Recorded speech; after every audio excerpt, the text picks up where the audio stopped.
All right, and we're live. How are you doing? I'm doing good. How about yourself? Oh, living the dream, right? One day at a time. Every day. We're getting there. Mm-hmm. Super excited. I apologize. I'm muting that now. If you heard that, I apologize. Technology is difficult, as we learned. Mm-hmm. Absolutely.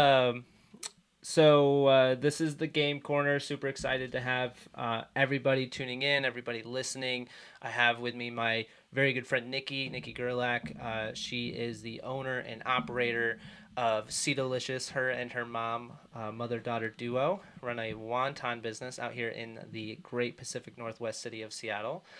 And today we're gonna talk about your story and everything. So just a little bit of background. Nikki and I, we actually have the exact same job at a tech company in Bellevue, and started working together a year and a few months ago now, right? And I Mm-hmm. think Mm-hmm. in February. Yeah. Um, so, and from there, we just blossomed a great friendship, and super excited that you started this business. I think it was one of the real factors in and honestly in me starting this is I was like, fuck, I'm being lazy as shit.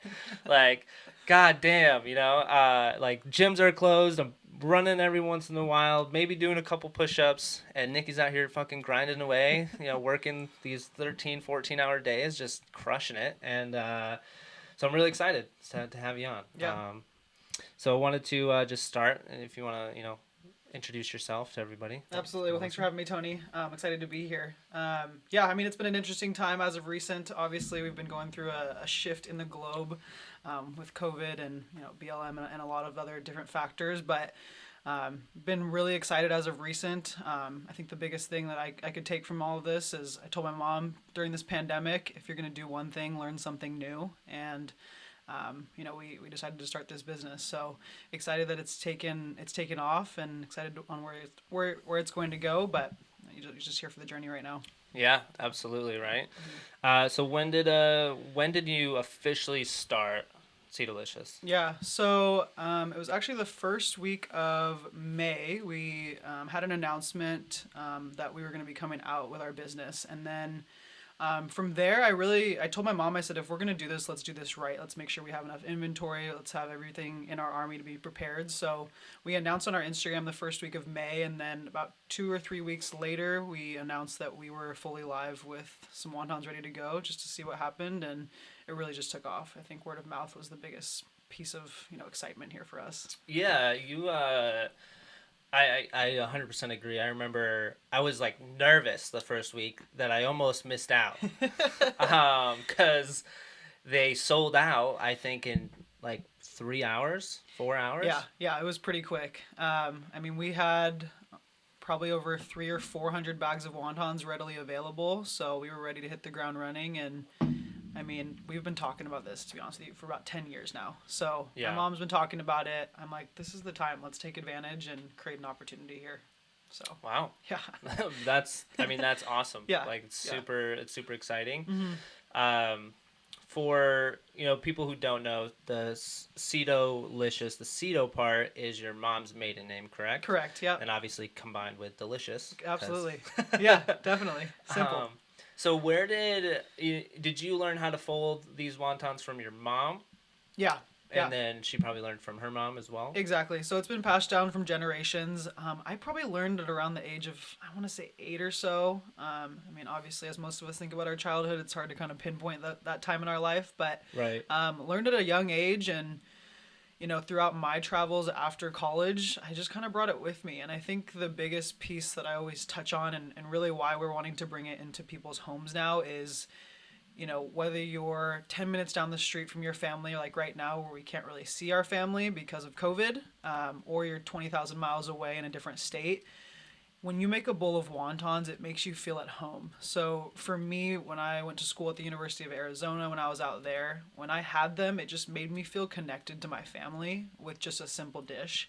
And throughout my travels, I went to Oklahoma. I brought it there, and people just flocked to this. And I think Yeah. it's just the sense of connection there. And then I moved to East Africa after that, and I wasn't actually able to make it there just because it's a little bit different there. But that I sense could of imagine. connectedness just on a simple dish is really the biggest piece, and that's really why we want to bring it into people's homes now, so they can kind of have that connection Yeah. there as well. And I've had these wontons many For times, sure. right? Yeah. They're amazing. Thank you. I don't think I can just have one bag. Like I always like want to have another, Hmm. even if I'm full. I'm Yeah. like, oh my god, these things are so fucking good. Yeah. Um, so that's really exciting, and I love that. You can taste. Like when you go to like a nice, even a diner or like a nice restaurant or I love like family like run diners and whatnot. Hmm. But because I just feel like you can taste that they're homemade, Yeah. Yeah. and I really get that feeling, even though they're frozen, they're Hmm. still fresh Hmm. by that every definition of the word for sure. Yeah. But they have like that like homemade feel. It's like my mom made them, right? Exactly. And my mom, I don't know, maybe she can make wontons. I don't know, but no, they're wonderful. So Thank you. um, that's it's super cool. And so every time like you felt like you wanted a little piece of home, you would just make some wontons. You'd Exactly. go to the store, get the stuff, Yeah, and and I whatnot. think the first time I felt a real glimpse into this business and just in general that connectedness sense is really when I moved to Oklahoma. Obviously, living and growing up in Seattle, Oklahoma's an interesting area to live in. It's Yeah, flat. It's very different. I mean, I enjoyed it. I had family friends I was staying with, but when I was out there and I started making them, I mean, put the piece de resistance of connecting to home aside. I mean, people just love them, like you said. They're yeah, addicted. So when my mom actually came out to visit, we made a bunch of them, and that's typically how we would do them. So when yeah, we make batches, I mean, because of the efforts that go into this, it's like you don't just make one or two batches. It's like you're gonna make a couple pounds worth so that you can have them in your freezer to store. So when she came out, we made a lot of them, yeah. and me and the kids that I were nannying at the time, I mean, just it's the convenience factor, but we would sit there and like you said, you can have one bag, and we sat there and probably ate 20 25 wontons each, and it's like me and this 12-year-old, and she's like, these are so good. Yeah. So I mean, they're Oh, that's addicting. awesome. No, for sure. I don't know what kind of secret sauce you put in there, Yeah, but it's for sure secret.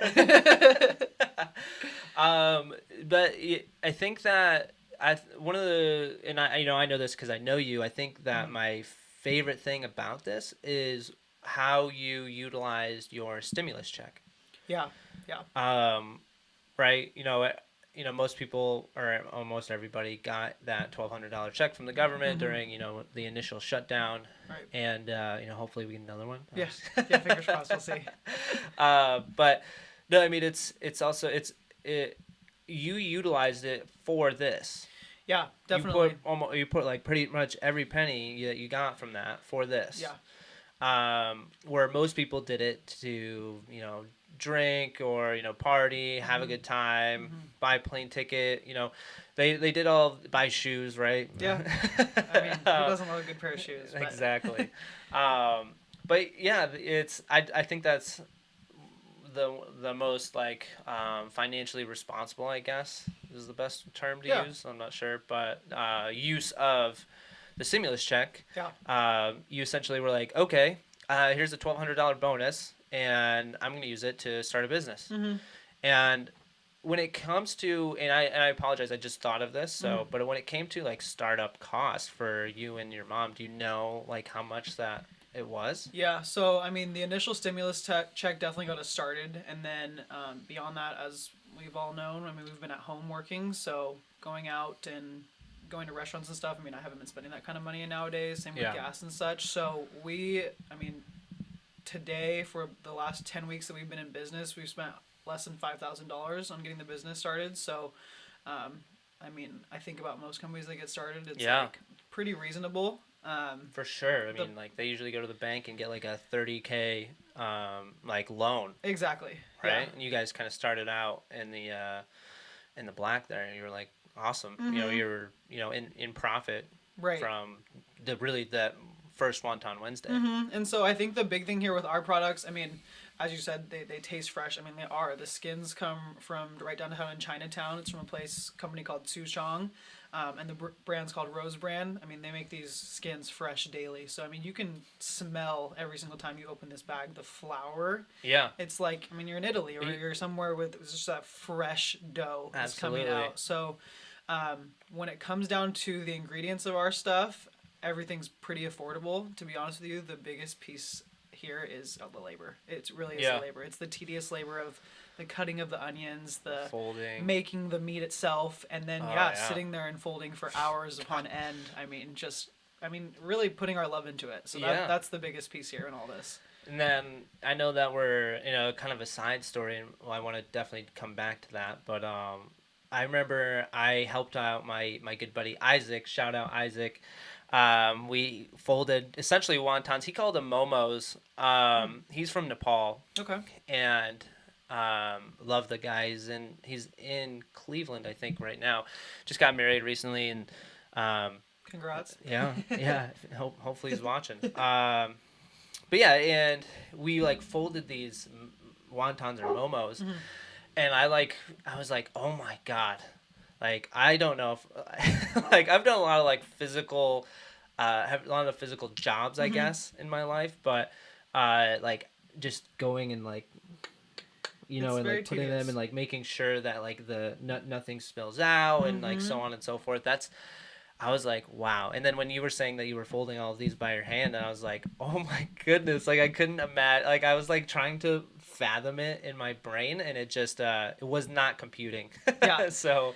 I mean, now that I'm making so many of them, because you think about it, my mom and I would make them, I don't know, every couple months or so, and we make a pretty decent amount, but I mean, not compared to what we're doing now. We're making about 2,000 wontons a week.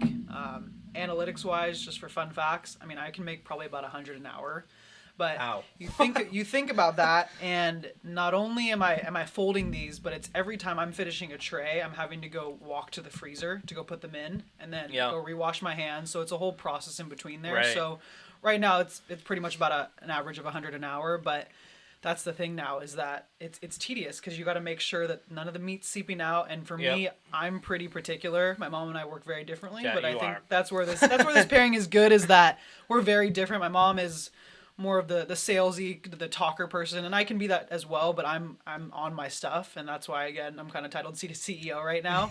But it's funny because, like we talked about, my grandma taught my mom, and my mom taught me, and how it's funny because my mom's like, shoot, like, yours are pretty consistent, like, I might need you to teach me a little bit more. So it's funny because now I found my way, and it is therapeutic to a certain extent. You're sitting there hours upon hours with this meat and then these wrappers, and you're just sitting there. So I try to watch documentaries and be educated during that time and kind of chill, but it takes a little while to get used to it. So it's exciting though. I'm really favorite excited. Documentary. 3, 2, 1, go. Oh, I don't even know that. You're throwing me on the spot there. Documentary? We'll have to come back to that maybe. Okay, that's fine. Movie you can maybe answer, but just let us know what your favorite documentary is. Anyway, but yeah, no, I think that's I mean that's amazing. Like I mean I thought about it, like, and I know that you, so obviously know you from working with you. Pretty, I wouldn't necessarily say like germaphobe, but you're definitely anal. Definitely anal when it comes to like what you do, like what's around you, like your desk always had to be clean, like always had to be clean. There was a speck of dust, you were cleaning it, and then you would clean my desk right next to it just because which is great because then I didn't have to. But you were so I know that like when you guys are doing this, like you just mentioned like you would fold these wontons, put them on a tray, and put them in the freezer, and then go wash your hands and start again.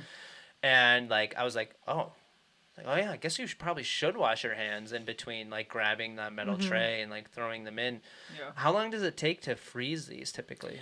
Yeah, so because I can make them in about an hour, I mean it's better the longer they sit in the freezer, of course, but I'd say a good 45 minutes to an hour they can be pretty frozen solid. Our freezer's cranked up all the way right now. So that's kind of where we're at, but I mean, I could sit there with gloves, and that's where it really comes into play. I mean, chef versus CEO Niki. It's like you could wear the gloves, but I really tell a big difference when I'm using the gloves versus just my hands itself. So, Yeah. I mean, I would rather have that personalized craft. So, Well, I yeah. know I had a really good friend that I used to work with when I was doing door to door. Hmm. His name's Damien. Shout out Damien. Um, and also shout out Nikki's mom 'cause she's amazing and wonderful. Hello, I've met her mother. multiple Get times. back She's to great. folding. You heard your boss, right? Um, and like I mean, he would just say like, yeah, I mean, like you don't. He's like, you don't wear gloves and like when you're cooking in a Hmm. kitchen, like Hmm. you are cooking and like and he's a guy. He's like opened up restaurants in Vegas Yeah. and like brought these makes some amazing food. Oh my god, it was like, living with him was great. That sounds Like like a good duo. yeah, I would just do the dishes. It was like Okay. It's like your job. yeah. So, Yeah. um, but no, I mean he was the man. He was super cool guy. But yeah, he was like you don't have time. Like could you imagine like having to put gloves on and then take them off like Yeah. every time? Like how many Yeah. gloves would you go through? Yeah. That's Well, a lot of and you waste. think about the time that we're in. I mean, especially at the beginning of this pandemic, Yeah. finding gloves was hard to find. I mean, Oh, thankfully, absolutely. my dad is anal like myself. That's where I learned it from. But we had these prosthetic gloves, and they were not for making food. It's actually for when my dad used to take the car to the car wash and he would clean the tires with these gloves on, and I mean, get really particular. So we have a bunch of Costco gloves at our house, which we now use to do certain things when we're actually preparing the meat. But Yeah. you think about all those things and you're like, okay, well, I'm sitting here folding all these wontons. I really shouldn't be taking them away from people that actually maybe need them. So, again, that kind of was another factor that played into it. But overall, much better with just using your hands. Yeah. Yeah. I can imagine. And one thing that I forgot to mention is that like you mentioned like the ingredients that you're using, where you're getting it from, and Mm-hmm. like how it feels, Mm-hmm. right? And I think everyone who's listening or listens to this, I would absolutely agree that when you take these wontons out, like you can still feel that flour Mm-hmm. on these frozen wontons, Yeah. right? As they start to thaw or whatever, you take them out and you get your water boiling to throw them in there. Yeah, I thought like the first time I had them, I was like, "What is this?" Like, but it's just like that real, that it's straight from a field, right? Straight Yeah, from a wheat field, exactly. And essentially. it's funny you say that because we had a customer, or actually it was maybe even a friend of mine that was like, Nikki, why are like those look almost like bad because they were white, and I was like, that's the flour. I'm like, they're literally coated in flour. Like, Yeah, I mean, sometimes you're pulling these wontons out or the skins, and I mean they're coated with flour. yeah, And so I'm like, no, that's not bad. Like that's literally from because they made them fresh and they just put a crap ton of flour on it. I'm like, they're totally fine. You're good to go. So, yeah, gotcha. yeah, Wow, yeah, I know. That's like that was one of the things that I was a little like skeptical about at first as yeah, well. I was like when I first touched them, I was like, "What is this?" yeah, Like, yeah. because I mean I've never. Special stuff. Yeah, that's the secret sauce, as they say. Exactly. Um, no, that's really cool, and you guys are starting to brand and have packaging, right? I think you've mentioned that you've started down that conversation now. So Yeah. you started in May. Mm-hmm. It's now July, Yeah. and every week you make 2,000 wontons. Mm-hmm. Is that correct? Yep.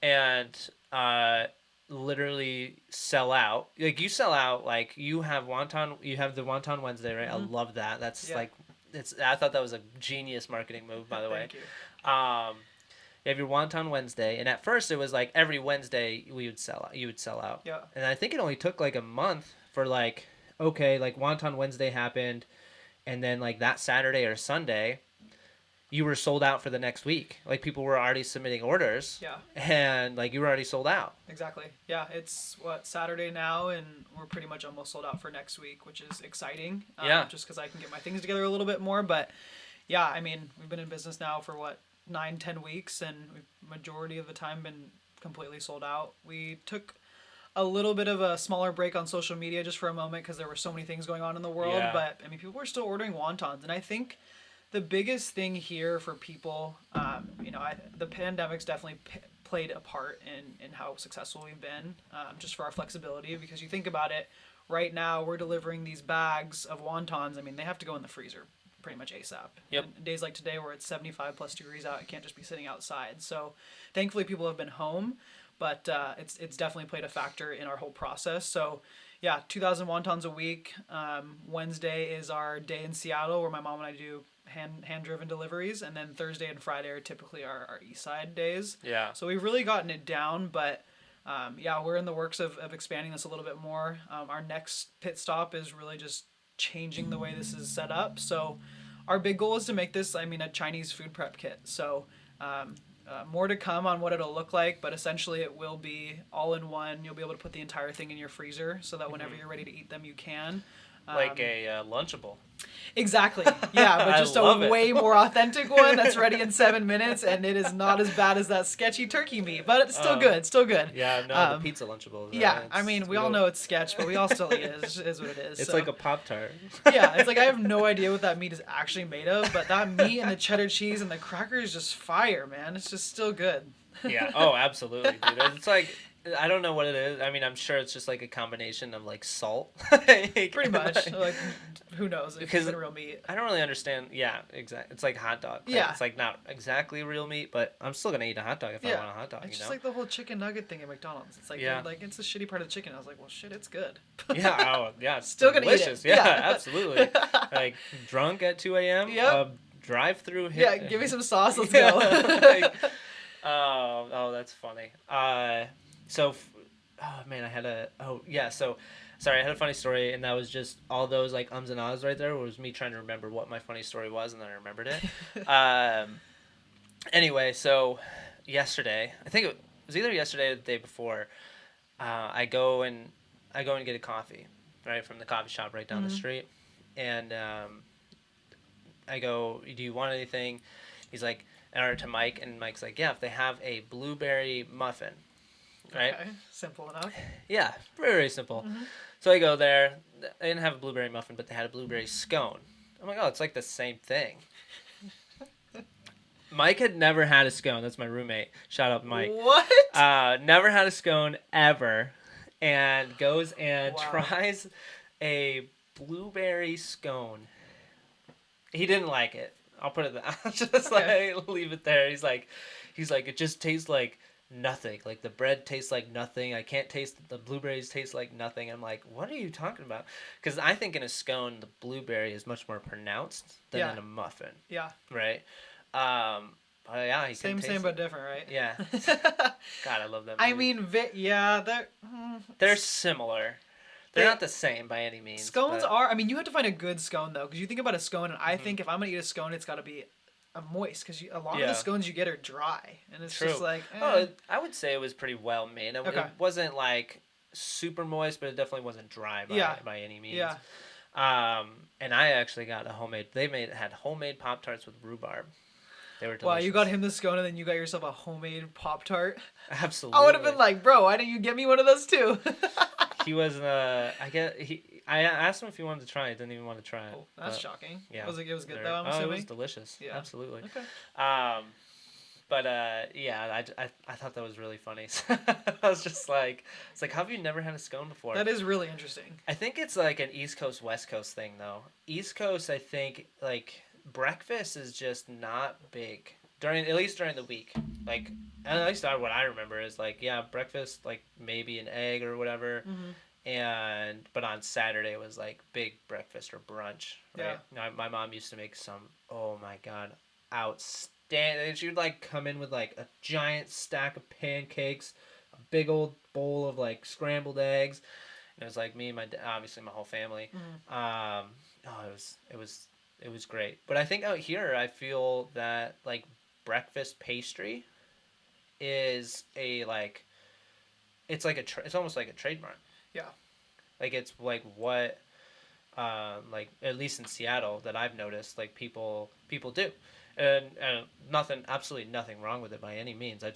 For me, like I don't think about like when I wake up, I'm not like, oh, I want a scone today. Right. Where I feel like some people are like, I'm gonna go get a scone. And like that, again, totally fine. It's just like not definitely how my brain works. A niche-ish thing. I'm not sure if you've been. Have you been to Bakery Nouveau in West Seattle? No. Okay. Well, very very well known place. I mean, a lot of things it's all fresh, and my dad's obsessed with it. But you definitely pay a pretty penny to get it. But I mean, it's for sure worth it. They do Yeah. croissants with, the chocolate, the whole nine Hmm. yards. They also do really, really good sandwiches. But I think it's probably how it goes in Seattle. People are just on the go quick. They're not going Yeah. to go and make a Sit bunch of food. down. It's convenience. Yeah. It's going to go grab a coffee and then, oh, the scone's there. Let's just get that. That's for breakfast. So, Yeah. yeah, not No, the best it's part. yeah. That's I definitely agree that would be part of it as well. Yeah. I have to I have to get there and be like, do I want a scone? And like probably 9 times out of 10 is no. But Yeah. then like the one time it's like, yeah, sure, why not? Like, and just and not just scones, breakfast pastries in general. Hmm. So, but good sidetrack. um, back to the Setolicous. So I know just from what you've told me, you're going through a few different things now. Yeah. So you've gone from starting the business in the pandemic, I would say being massively successful. We're selling out every single week. Yeah. That's pretty fucking cool. Yeah.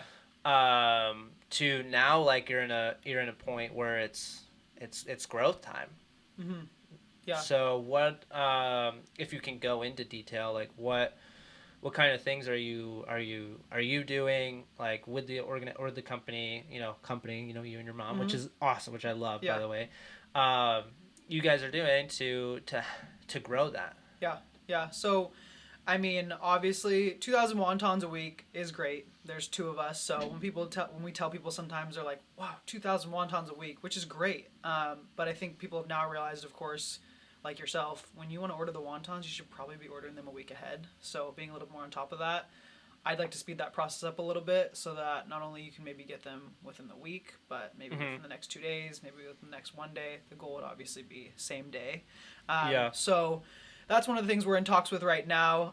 We're really excited. We're actually starting to do our prep at Beecher's Foundation Kitchen. So shout out to them. Thank you so much for letting us work there. So we're really excited. For those of you who aren't familiar, my mom used to work for Beecher's Cheese, the nonprofit side of the foundation. And what's interesting enough, this kind of brings this whole circle full. Yeah. So when she originally started interviewing for this job, it was the owner of the company, Kurt Dammeier, and some other people that were interviewing her. And my mom's presentation was actually about these wontons. Really. Yeah. So we did a test run about I want to say a couple years ago, and we just posted it on my mom's Facebook page. And for those of you who follow my mom on Facebook, no offense to you, mom, but I mean, her social media is pretty poor. But for her generation, a lot Yeah. of people are on Facebook. Right. So we posted it on there and her Instagram and said, first come, first serve, we're offering the wontons. So we sold over 500 wontons on that first drop. And we just tried it. And it was pretty disorganized, to be honest with you. Yeah. The reason being, I wasn't running it, but also because we were doing deliveries while people were at work. We didn't have certain time slots. Some people weren't answering their phones. It was just a complete shit show. Yeah. But we knew the market was there. People had seen these before. And like some of my friends said, they said, either you're going to need to teach us how to make these or can we come over for dinner? Like, how do we Right. get them in our hands? So that was kind of the start. But going back to her presentation, she was sitting there doing this presentation and the owner asked her to step out after she was done. She was pretty confused. She's like, "Did I do something wrong?" She actually called me when she was outside, and she was like, "I'm in the middle of this presentation. They just asked me to walk outside. I'm not really sure what's going on." They asked her to come back in, and behold, I mean, they literally said, "We've never been this blown away by our presentation. Like, we're very impressed with you, and we would like to hire you." So what's funny enough now is Wow. that she's been furloughed from that position, which is unfortunate, but due to Yeah. the pandemic, it's understandable. And now we're talking to Kurt about using his kitchen to start making these wontons, which is really coming full circle. So It's all about those relationships. exactly, and it's just crazy to think about. It all got started from him really believing in what she was talking about originally, and now it's really hitting the ground running with this thing. So that's happening, and then beyond that, I mean, the biggest way that we're going to grow is being able to make more of these wontons at the end of the day. So we're in talks with somebody. We're really excited. They're going to potentially help us make these wontons for us. And with that, really just comes more growth. So maybe instead Yeah. of 2,000 a week, we'll hopefully make 2,000 a day. We'll get down to the numbers later, but that's going to really be the next step in reinvesting in our business and growing. And the Yeah. goal is really just to be in niche areas. So, I mean, I'd love to be in Trader Joe's, maybe PCC, Yeah. Amazon Go, Pasta and Company potentially with Kurt.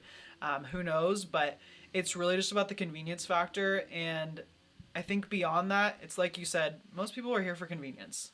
I mean, you can sit Mm-hmm. there and have a frozen pizza in your freezer, whatever it may be. Those are still really good. They make some really good frozen pizzas nowadays. It's not But delivery, it's DiGiorno for you know, sure. you come home after a long day, you're like, what do I eat? It's like, I don't know if I want a frozen pizza. Why not have something that's easy to make and fresh and homemade right in your freezer that's ready to go? Yeah, So absolutely. this really gives the customer that final piece that they can do it themselves. Because I always think about this. I'm half Chinese, and if Mm-hmm. I wasn't half Chinese or I didn't have a lot of people that had this ethnic background, unless you're adventurous, most people are not going to be going to the Chinese grocery store figuring things out, or they're not going to know which places are good in the Chinese, restaurant industry. Right. And so that's why a lot of my friends know a lot of places because of me. And so with this, we just really want to introduce more people to it because when you think about wontons, most people think about just a couple wontons for an appetizer at restaurants, and Yeah. they're really small. Here, I mean, this is like our bowl of pasta. This is our main Yeah. dish. This is how we grew up eating it, and so giving you the consumer that final touch on this just makes you feel like you're part of the process. You can finish it, and then you get to enjoy it. So I think that's what the coolest part about this is that we're introducing this to people that have never had experience with this before. I've had some very interesting questions about the instructions because people are just so worried they're gonna mess it up because Oh, really? they're like, I mean, this is so authentic. They've never done something like this before. I mean, you think about it, unless you've really been bold online. It's, I mean, they're like, what do we do with this? Do we steam That's these? Can we so air fry them? funny. I'm like, you can do whatever you want. This is the way we grew up with Yeah. it, and we're happy to help. But I mean, that's the coolest part too. Is we're hashtagging right now. Show us how you wonton. So I've had some customers air fry them, Yeah. which do whatever you want with them. They're not. It's not disrespectful to us in any way, shape, or form. That's not my personal way of making them. I'd rather have them in a bowl of soup. I've had people pan fry them. I've had some people. Had some people throw them on a bowl of rice, which is Yeah. interesting. I'm like, cool, whatever works for you. People throw in some interesting veggies and peppers and stuff into it. So really, however you want to make it, but we're giving you the staple foundation, and then you can kind of be creative from there. So Got it. yeah, Wow, wow. That's I mean, that's really cool, yeah. right? And there, you hit on a couple of really interesting things there. One is the instructions. I always thought it was hilarious because I can't remember how it was first done, but it was essentially just like a page, and it was just like you could go to like your Instagram and like Mm-hmm. you had the instructions like as a post, Mm-hmm. right? And now it's like stapled on the back of this bag here, and in case you're wondering, it's actually very, very easy. You boil water. You throw these in there, I think, for 6 minutes. 6 7 minutes. Yep. 6 or 7. Mm-hmm. Yeah. Just make sure it's not pink. Yep. Literally, like, they float to the top. Yep. It's pretty easy. And then you throw them in a bowl. Get a spoon, right? Scoop them out. And you put them in a bowl. And you add your spicy sauce in there. And now, I think my favorite thing is I'm not a big spicy guy. Yeah. But I do love the spicy sauce Okay. because it's not super spicy. Mm-hmm. However, if I wanted to make it more spicy, I very easily could. Yeah. Right, like whether I have chili sauce or whatever I have in my cupboard or fridge at the time. Mm-hmm. I really like that because I'm glad. I think have like that level. It's almost like a level of control, Mm-hmm. right? And it's not a and you don't even have to add them. Like, I mean, I've definitely have not added it before, and just ate in the wontons, and I'm like, these are fucking amazing with Yeah. some soy sauce or whatever, right? Yep. Mm-hmm. So like, if you want them straight, like you can have them straight. If you want them a little bit, a little bit of spice, a little bit of that kick, Yep. you can have it. Yeah. Then you can go full blown if you really want to. Yeah. Not at And all.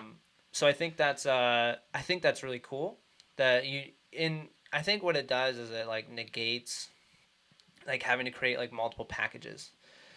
And I think for like you can like look at a package and say like extra spicy, regular, or whatever. It's like, well, what if I just want to like choose how I want it, Right. right? And like you've given everybody that opportunity to do so. So Mm-hmm. excuse me. I think that's really cool. Yeah. We wanted way. to keep it pretty versatile, just because. I mean, some people reach out to us and they're like, we taste no spice. I'm a big spice person, Yeah. so I don't think it's Oh, I spicy know. at all. But there's other people that actually do think it's really spicy, which is Really? interesting. And we when we determined how many stars it was going to be, I mean, we knew it wasn't 3 because I'm a big 3-ish star person because I'd always like to Yeah. add the hot sauce rather than have it completely just blow my mouth up. And so that's something else that we're trying to really figure out is that I think we're happy with where it's at right now because like you said, if you want it to be spicier, most people have stuff in their cupboard, and if they are big Chinese people, or just have like sauces, they can add oil, peppers, whatever it may be. I mean, I've had people add jalapenos to their soup. Whatever, Really? yeah, Yeah, whatever you that's a good want to idea. do. I mean, Yeah. hot oil is a big thing. There is such thing as spicy soy sauce, which is really good out Yeah. there. It's a little bit harder to find, but it's just giving them a happy medium because like kids are eating this stuff too, and Right. that's what's cool about it is that whether you want the sauce or not, that's what we wanted it to be, is that if you don't want the broth or anything, the wontons are good by themselves. They're flavorful Oh, enough to be absolutely. delicious. Yeah, sometimes like I think I've ordered 3 or 4 times now. And almost obviously every time it's like at least 2 bags, right? Mm-hmm. And like every time I cook them, I usually try to do something different. Mm-hmm. But I think that's yeah. But I love Makes it that fun. about it, Yeah. right? Yeah, it's like it's interesting. And again, my absolute favorite part is it's 10 minutes. You throw 3 cups of water in a pot. Mm-hmm. You put that bitch on high, and once it boils, you throw these things in here, and you just stir it around once. That's usually all it takes. They don't get stuck to the bottom, No. Yeah. like at all. Like that's and again, I think that's the flour, right on the end of it, and Yeah. Definitely so helps. I think that's like making these, and I love that you're show us how you wonton. Get that trending. We Let's need go. to get that If you trending. haven't already, show Absolutely. us how you want Show on. us how you wonton, baby. Yeah. Like hashtag. Hashtag right? it Let's up. do it. Yep. Oh, that is super cool. So, Yeah. now I wanted to wanted to bring up like your just by yourself, like who you are, Mm-hmm. your influence, and like socially, I would say, like before this, was pretty significant. Like a lot of really like I don't want to say like high level people, but like famous people, like and it's just from like your relationships, either like you're introduced from going to school Mm-hmm. or and you're just a very outgoing person, right? Yeah. Would you agree? Yeah. Yeah. So When and I want to be. yeah, exactly. When you want to be. Yeah. And for me, it's I'm actually more of the exact opposite. You 100% are. Like, which was part of the reason me doing this. I was always, doing a podcast, doing Twitch streaming, right? Doing all these different things, YouTube now. I was like fucking terrified. I was like, I do not want to do this. Mm-hmm. I was like, fuck, people are going to see my face. I look fucking stupid. My big ass nose. My fucking hair's all fucked up. That's why I'm wearing a hat right now. Like I got the COVID-19 pounds added on, right? Like whole 9 yards. So, it's but like I think that again, like seeing you do this, seeing how successful it was, like, if Nikki can do it, like so can I. I've always had that mentality. I remember, like even when we started at Smartsheet, I was like, well, if we're looking at these other people and we're like, well, if these guys can do it, like so can we, 100%. right? Yeah. And I think that was a big factor in me starting, was obviously seeing you do this. So one, thank you for that. Absolutely. But wanted to kind of come back to the social influence, right? You being so outgoing and so really just friendly. I think you're a wonderful person because you're so friendly with everybody, right? Until someone like gives you a reason not to be friendly with them, Yeah. you're just very kind, and I think we need more people like that just in the world in general. Is there anything that like you would say like drove you to be that kind of person, or was it just like that's how you came out of the womb, right? Like, well, shaking hands. And everything. Not shaking hands anymore. Yeah, we don't shake hands. We hit elbows. Actually, we just don't even touch. We made sure we we're social 6 distance feet completely. apart. Let's put our masks It's on more now. like 3, but Yeah. I I find myself, I am very outgoing, but I also understand that we have 2 ears and one mouth for a reason. So I really try to listen twice as much. So that's what I always tell myself. And so I know I am reserved at times, but like you said, unless someone gives me a reason not to be, nice to you, I'm pretty outgoing and I want to like please everybody. But Yeah. I think a big part of all this, it was trickling down from my family. My grandfather who passed about a year and a half ago, My who condolences. all good. He's still with us. He's still watching down. He'd be really excited about all this, so I'm really excited as well. He was a big entrepreneur, but he was the most friendly guy you could ever meet. And when Yeah. I mean the most friendly guy you could ever meet, Tony, I can't even describe to you because this man will talk to anyone. I'm like, what? Like, going everywhere. When we went on a family trip to China, he would literally go to the bathroom and be gone for like 30, 45 minutes and he would like meet a new friend. I'm like, were you like in the stall, like conversing with him? Like, how did this like come to be? But he was just the most outgoing person ever. And I think that trickled down. My mom, if you've met her, she's very bubbly, Oh outgoing. yeah. Uh, Super bubbly. Definitely glad that she's in sales because she should be, but she will talk to anybody. I mean, we are talking to like the lady at the restaurant who's serving us, and she's like, "Hey, babe, help us!" And I'm like, "You just met this woman." I'm just like calling her babe, and she's like, "Yeah, what? She's so cool." Like, she just like gets on that level with people where she's just so open about it, and she's just like, "My daughter's kind of giving me shit about this right now," and like the girl's kind of laughing, and she's just like that, and Yeah. she She's asked. very transparent. She is, and she asks a lot of questions, and I kind of joke with her sometimes, but that's how you find out information. You ask Yeah. questions, and if someone doesn't want to answer, they won't. But I'm like, I sit there and I kind of joke with her. I'm like, did you get her social security number? I mean, how many freaking questions did you ask? But that really trickled down, I think, to me to a certain extent. As I mentioned, I mean, I am reserved at some points, but I can be outgoing like that. So I think Yeah. it really trickled down from there. And what's funny is that when my grandfather started to get sick, he was the complete opposite. I mean, he didn't want to talk to anybody. And so Yeah. what was interesting is Interesting. that my grandmother used to be the most reserved one and not as friendly because my grandfather was doing all this talking. It's like we couldn't even leave restaurants sometimes. He's just like chatting it up with the owner. Yeah. And so when that whole thing happened and he got sick, my grandma had to be the one to step up and start being like, "Do you remember this guy? Like you used to talk to him all the time. Like he owns this restaurant, blah blah blah blah." And she kind of came out of her comfort zone a little bit, which I thought is cool. Being I think 85 or 86 now, I mean, it's pretty cool to think about like she made that transition even at an old age just to kind of Yeah. step up and be like, okay, well, he doesn't talk anymore. I guess I'm gonna have to a little bit. So, Yeah.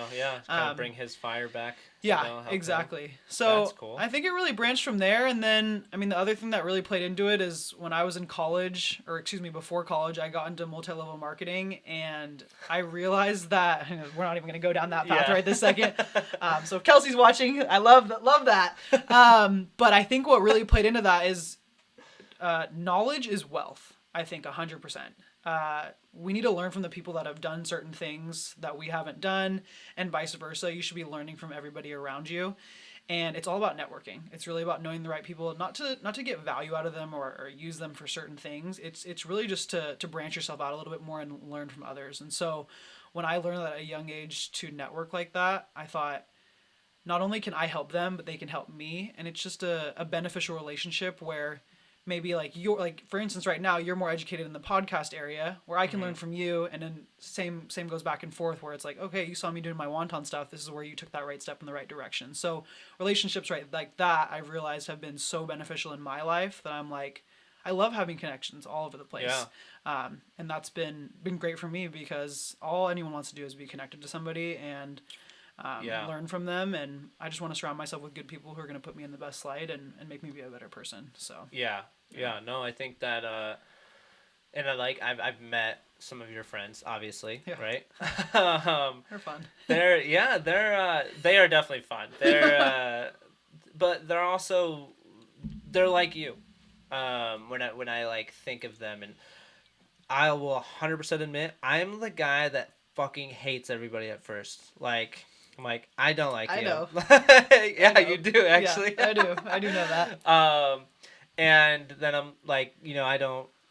I'm just very, and I shouldn't say I like hate. I just don't trust anybody at first, I Mm-hmm. guess. And I don't really know where that comes from, but I try to do my best to tame that in every way I can. Especially like being in sales, like we're both in sales, so Right. you have to be able to like trust people to a certain extent, and help them, and move forward in a relationship. But yeah, that's I know that like myself, I'm just not. like a super like outgoing. I'm very introverted. I'm nomadic, as I like to say. Just I kind of go by my own sword or Mm-hmm. torch or whatever. Yeah. Um, but I do what I need. I feel like I do what I need to do when I need to do it. Mm-hmm. When push comes to shove. Yeah, Yeah. and at the end of the day, like I have, my network. I feel like is definitely not as big. And when I go back and think about it, I'm like, wow, if only I was more like Nikki, or just more outgoing and more social in a way of like, everybody's a friend, Mm-hmm. to until they prove me Right. that they're not. And and like if I had been like that, maybe I'd have more connections. And this journey of streaming, YouTubing, podcasting would actually be a lot easier. Because from my point of view, from where I'm seeing where you are, what you're doing, and like how your business is growing, it seems like the Wonton business started, and I think you've told me this before as well, started just word of mouth, posting on Instagram, making an Instagram page for it, and then, obviously you're going down the road, but has grown so much because of your influence and your just generosity towards other individuals. And now it's like people you don't even know Yeah. Which is so are exciting. ordering, Yeah. right? Yeah. And it's just because of your influence and like your positivity. And anytime anybody talks or says your name, Niki Gerlach, in their mouth, it's always a good thing. It's always like, yeah, Nikki's awesome. She's great, right? And I don't think people probably do talk shit about me, and Unless they say she's a bitch. So, and I'll admit to it. I am a bitch, but um, in a good way. and like, and that's totally fine as well, right? However, like I know that I again just kind of going back to it, like I wish that I had been like more social, Mm-hmm. kind of growing up. I don't think I was ever like mean to people by any means, but I Yeah. just wasn't like I wasn't socially active, Yeah. right? So how do you feel? I guess my question is like how do you feel that has played a part in Setolicous? Yeah. Well, just to touch on what you just said, Tony. I mean, it's much easier said than done to say. I wish I was a little bit more outgoing, and then maybe I could have gotten a little bit further in not only my life but just like had more people surrounding me. I think what really stuck with me, I think it was a podcast, maybe it was a snippet, but I listened to Kevin Hart quite a bit. Oh, I love First Kevin of all, he's Hart. hilarious, and I've been to his comedy show. So if you haven't tuned into that, go watch on Netflix. But he it's the way that you speak about things. And for me, there was one snippet that I heard from him, and he said, "What's on the other side of fear?" And I thought about that for a second. I was like, what does he really mean by that? And he's like, well, if you're scared to go walk up to somebody, like, what's really on the other side of it? Like, maybe you get a little bit embarrassed, but there's really nothing on the other side of it. So I kind of took that Mm, as, I think I know what you're talking about. yeah. So I Yeah. kind of took that as, wow, that's really true. Like, if you're really confident in who you are and just want to shoot your shot, you might as well. Because at the end of the day, if you don't take it, you're gonna go home and shoot yourself in the foot because you're gonna be like, why didn't I take that opportunity to at least try? Yeah. So that's been big. Just wanted to touch on that because it really is easy, way easier said than done. So you'll get there, and I mean it takes time, but yeah, I think it's been big. I mean we haven't spent a lick of money on advertisement, which has been Yeah. amazing, but this is what I've understood, and this is what I understood when I started network marketing. Word of mouth is the biggest piece here. Yeah. If I hear from you that you got that Nike T-shirt at blah blah blah, I'm gonna go get it. I'd rather take your advice and be like, oh, Tony went there personally. Like he had a good Yeah. experience. He got that there, versus some random person online.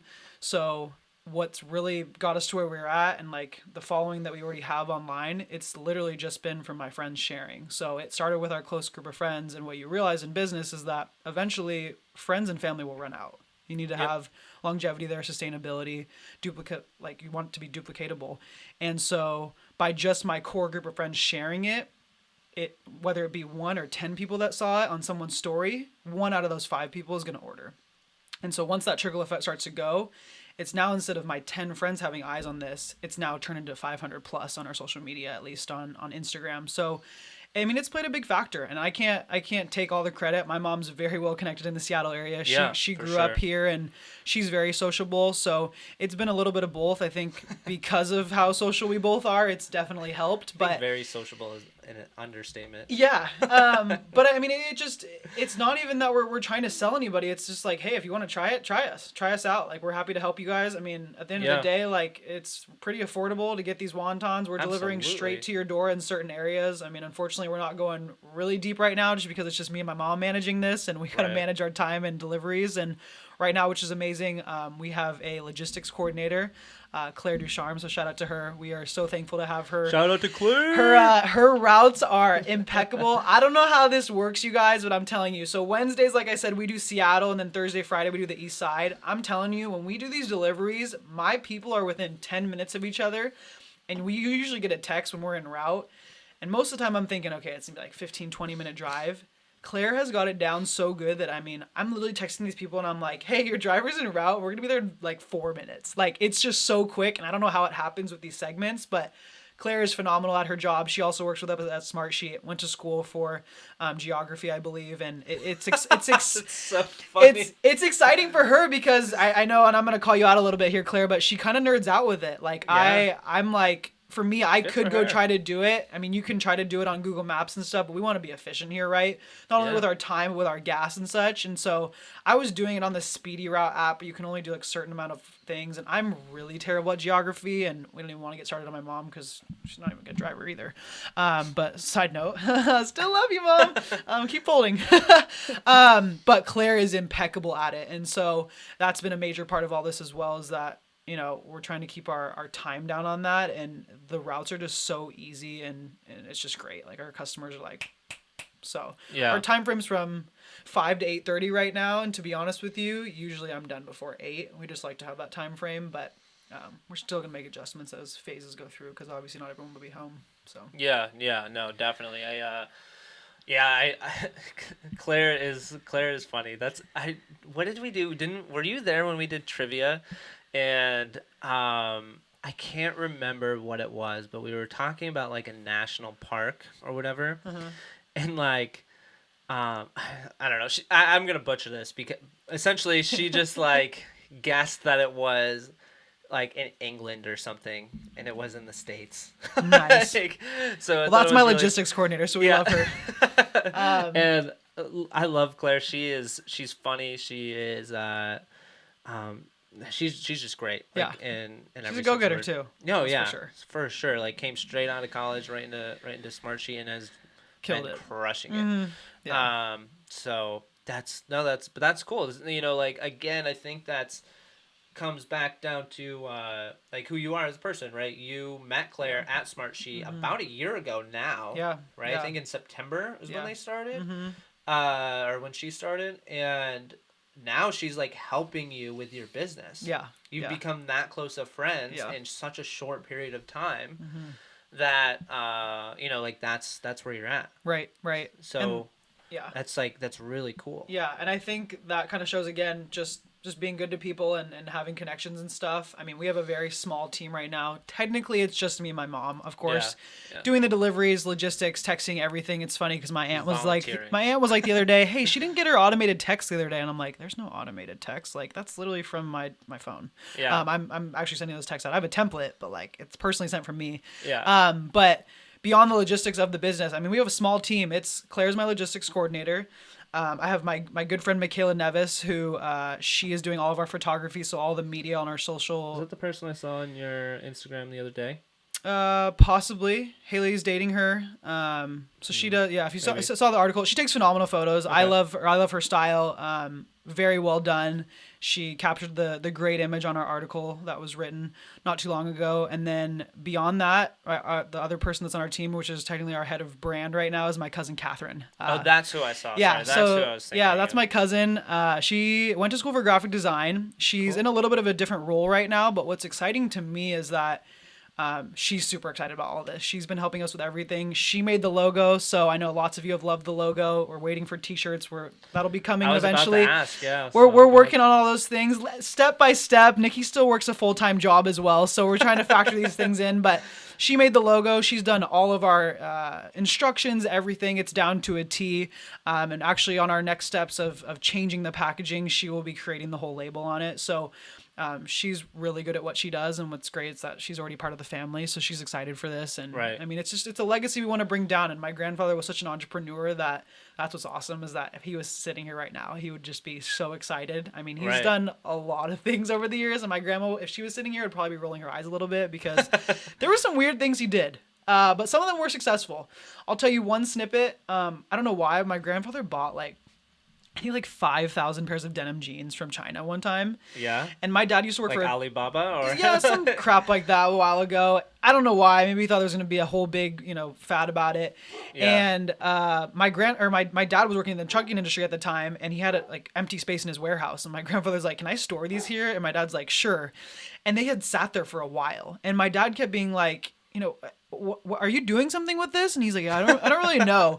And it's funny because I joke with my grandmother now. I'm like, if he were alive and we still knew where those jeans were, we'd probably be handing out jeans, like a free pair of jeans every time you buy some wontons. Like, I don't know. Like, we just needed to get rid of them. But what's funny is that all those weird, quirky adventures got him to where he was today. Yeah. And, That's a lot of them were weird, but some of them worked. And that's probably where I get my entrepreneur spirit is just like trying to do new things. And, that's where I get excited. I want to grow. I want to learn about different industries and Yeah, I think that's you mentioned entrepreneur spirit. I actually I know you haven't listened to it yet, but my episode 0 as I call it, which is just introducing me. I talk about that pretty briefly, and I think that like every entrepreneur, right, knows that they want to be it, and, like in their heart of hearts, but they have a defining moment, right, where it becomes pertinent and it becomes like very apparent that like that's what they're gonna do. They essentially like hit a rock bottom, right? And at least that's what, like, for me, I feel like that's what happened to me. And like, and again, I think that like when you hit that and you like realize like I will never be this way again. I think the best story about it, in my opinion, or most relatable, I guess, is The Rock's. I'm sure everybody's heard this. Had $7 in his pocket, yada yada yada. Look at him now, yeah. right? Making his own tequila. Yep. Still haven't tried it. Been to other liquor stores to try to get it. Need to What's try it called again? Terramana. Okay. I know he does these like awesome videos of him making mixed drinks, and I'm like, I just want to try it. Yeah. So one day I'll get my hands on it. But I think for me, when I got out of high school, and I was like gonna go to college, or I did go to college for a year, and but like when I was in college, I had no fucking clue what I wanted to do, and I think most people go through this as well. But like I changed my major 3 times in the same semester. Like I went from like a criminal justice. Actually, no, sorry. I went through one semester as a criminal justice major, or I guess it's a minor because it was a community college. And then the next I switched to business and then business communications. And after that, I was like, "Fuck this! I'm done." And I dropped out, right? Typical college dropout right here. And then I moved on, and I joined the military. That's actually I'm originally from New York, and I think I talked about this in the episode 0. But originally from New York, the Army brought me out here, and then I stayed out here because I love it. The weather is great. It doesn't snow. I fucking hate the snow. Just some rain. Yeah, I don't Here care. and there. I Little am sprinkle. totally fine with rain. I Little don't have to sprinkle. deal with like 100% humidity, like southeast coast. Do eventually might want to move like southern west coast, like not LA, but like San Diego would be dope. Um, that's like a dream. I'm good where I'm at right now, but Because he's living the dream always. every day. But I felt like my defining moment is, I guess, where I'm getting to is after I got out of the military, I didn't know what I wanted to do. I was like, do I go to school? Do I try to get a job? Like, what do I do? Super fortunate I was able to move in with my buddy Seth. Shout out to Seth and Julie, his beautiful fiance now, gonna get married next year, and I think Mexico is where they're trying to go, in a destination wedding. Okay. So trying to weed the poor people out. That's what he's trying to do. Just kidding. Um, but was able to live with them for a little bit, and like I started doing door to door, and I loved it. I really enjoyed it. However, I was also broke like the entire time. And it's not because I wasn't making sales. Like, sure, there were weeks when I only made like $200, and that was shitty. But there were also weeks when I made 1,500. So I had like my good and my bad, but I was just like, I was essentially just spending, typical, 22 years old, spending more money than I had. Didn't, my family was back east, so I wasn't, like constantly talking to my mom and dad about what to do, like what the next best step is, right? I was trying to make decisions for myself, and unfortunately, they weren't the best ones. And at least just like financially anyway. And I was just like, I hit a point where I was like, okay, like I was like, I couldn't, like I was buying like ramen, and then like, I just remember like one day my card got declined at Safeway. Mm. I like moved back. I lived in a few different places, but I moved from Baltimore back here, and my card got declined. And I was like, fuck, this fucking sucks. Like, this is shitty. And like, I just told myself, like, I will never feel this way again. And since then have, I went to went to a startup, didn't work out, and then ended up where I am now at Smartsheet. But I went from a time of like where all my money was going to paying off debt to a time of, all right, now I have my debt taken care of, like it's under control. It's, and good amount is paid off, but also I'm like able to do what I want, when I want, and with who I want. And like I had to miss my good buddy Gerard's wedding because I couldn't afford to go home. And shout out to Gerard, love Gerard, he's the man. Um, and like I had to miss my army buddy Andrew Della Rosa. Shout out to D'Lo. As well, I had to miss his wedding because I couldn't afford to fly from Seattle to fucking California. That's like $150 plane Yeah. ticket. Hmm. Yeah. It's not that much. Um, and now, and like there was you go through these times, and I think this is where a lot of like, and I think you can attest to this as well. You find out who your friends are, right? Hmm. And like I had to go home for like a family emergency, and I couldn't afford to fly home because I was fucking poor, Hmm. and it sucked, man. And then, like I don't know why it took me 2 years to realize that being poor fucking sucked, but it did. And then like I hit that moment of where I couldn't go home, and my buddy, shout out to Nate, love you Nate, thank you so much for everything you do. Had to like buy my plane ticket home, and it was like the most like it was like in these defining moments in my opinion that like I was like, one, I'll never be poor again, and two, I'm gonna make it for myself. I fucking hate working for someone else. And I love Smartsheet. I love the company. It's amazing. Hmm. But I fucking hate working for someone else. It drives me nuts. Yeah. Like I lose sleep about it. Like I like go to bed. I'm like, why the fuck do I still work for Smartsheet? And don't get me wrong. I love my job. I love my manager. I love the company. Like almost everything about it. Hmm. However, it's not mine. Yep. I'm living someone in this case living someone else's dream. Exactly. And and again, it just kind of comes back to, I saw you, I saw a few other people do something pretty spectacular during the pandemic as well, but specifically you go from like, you know what, I'm going to do what I always wanted to do and run a business. It's not the perfect business, it's not exactly what I want, but this is going to get me to where I want to be. And I like saw you do that Yeah. with Setolicous. So, Right. and that's where I was like, you know what? I just need to fucking nut up and do it. Absolutely. And I think that's like a huge portion of what we do, and or what I'm starting to do and what you have been doing.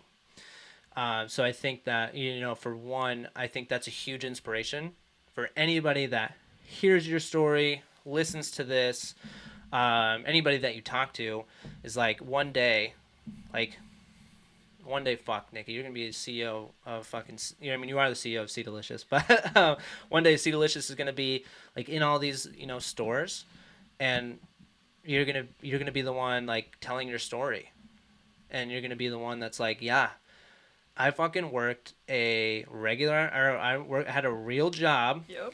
and I fucking drove.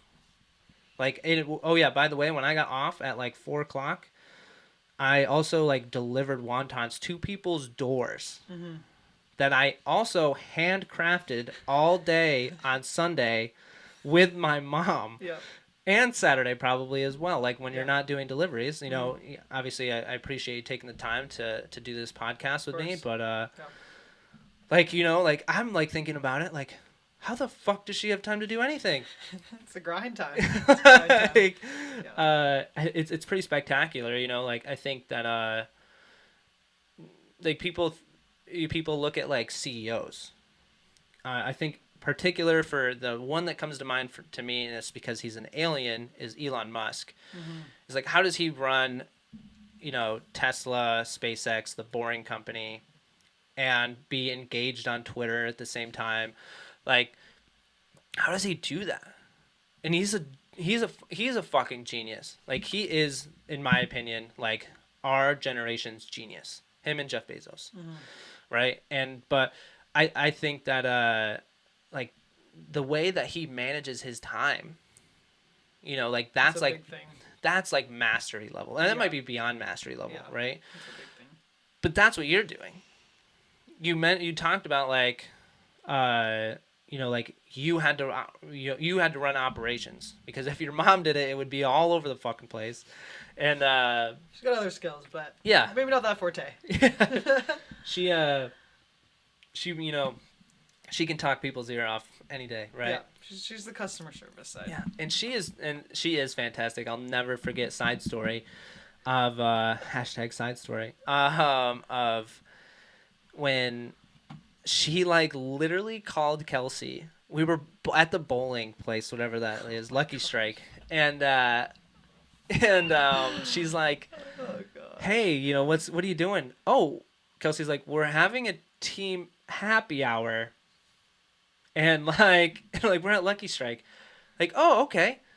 I'll be there in a minute." Like she like literally like invited herself to our team happy hour. It was like it was totally fine. It was just so funny to me and like awesome at the same And the time. fact that my mom has her phone number, just call her Yeah. up. It's Oh like, yeah. okay, Kelsey's no our big manager. deal. Kelsey's Yeah. our boss, and like They're friends. They're very similar. it's so funny. Yeah. Yeah. Shout out to Kelsey, by the way. She's easily one of the best, if not the best leader manager I've ever had in any career. It's yeah. So thank you so much for Yeah. everything you do. But what's funny about that story is that my mom asked me first. She's like, "Oh, can I just like swing by? I'm already in Oh Bellevue." And I was yeah. like, "No." And actually, I don't even know if she actually called Kelsey. I think she either called Kelsey or I handed her the phone. She's like, "Let me talk to Kelsey." Oh yeah. That's And then right. she's I just do, yep. like, "Can I come by?" That's And me Kelsey's like, fucking up the "Yeah." story. She's like, "We got bottles of wine." I'm like, "Oh my god, yeah, it's so funny." I mean, they're very similar, but oh my gosh, yeah, this is what the good part about this is that you don't want to go into business with somebody that has the exact same qualities as you, and that's where I probably struggled to appreciate it at points, but you know, my mom has different skill sets than me, and she definitely excels in a lot of other categories. I'm just the side that's going to be more serious and more anal about certain things, and Yeah. that's where I kind of take charge. So that's why I kind of give her shit sometimes. I'm like, okay, well, what else can you bring to the table here? She's like, what do you mean? I'm going to start knocking at these people's doors. We're going to go be in PCC. I'm like, okay, perfect. So you'll be the Shark Tank situation, like when that part comes. But yeah, no, very No, interesting. that's I do think it's really cool. I mean, I love that you guys have. It's almost like I literally think of Smartsheet when I think of this. But the like a set list of like what you need to accomplish, right? And like it went from, like starting, of course, Mm-hmm. to a brand, right? A logo, Yep. to a following, to packaging, to real packaging. Yeah, with our Which is podunk. where we're at, where we're getting now. Yeah. And now, like, going from there to like larger production, and then like next step, what are you thinking in stores? Like, is that where you want to go after you have the production, you have things down? Yeah. Is that I mean, it'll be distribution to some sort. So, I yeah, mean, clearly COVID's played a factor in all this, right. but yeah, I mean, obviously my thoughts are Amazon, of course, would be Yeah. awesome, Amazon Fresh or something like that.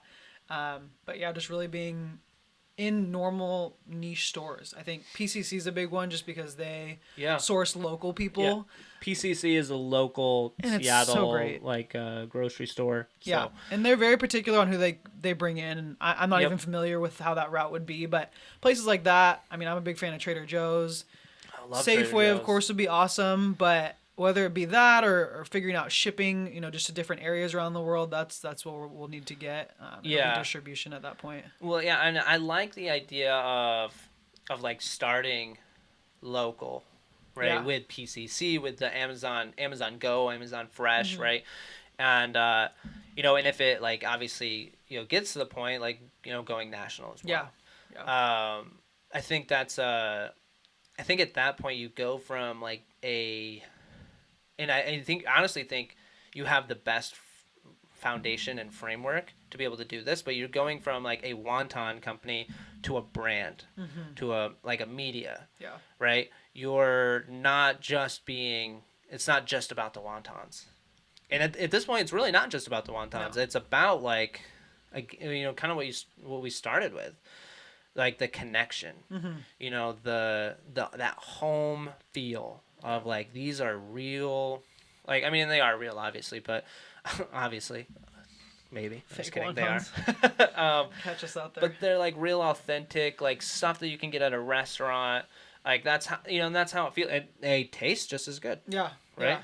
And what's And funny is that I they're just significantly cheaper than like an appetizer wonton, just saying. right. And what's funny that you mentioned that because I was just listening to a short podcast the other day and they were talking about how more restaurants need to be taking advantage of this. Because Yeah. you think about it, most people when they think in Seattle of Chinese food, dumplings, wontons, I Yeah. mean, wontons is a form of a dumpling for those of you who aren't familiar, but the two top contenders right now and the people that I speak to are Ding Tai Fung, which I think is it is good. You have to pay a little bit of a pretty penny to get there and it is quite busy Definitely sometimes. expensive, yeah. The other spot is Dozone, and I think that's on Oh the yeah. opposite end of the scale where it's not as expensive. It's a little bit different, quality, but it's still Yep. really good, and a lot of people go there. But other than that, there's not a big buzz around certain places. I know there's a couple spots in Chinatown like Jade Garden, which are very popular for dim Oh sum yeah. and stuff. I But I order from. other than that, like It's good you're stuff. not seeing like hearing a bunch of other names in that category. But the point of this comment was with COVID happening and all these things, I've been ordering out a lot more just to try to support,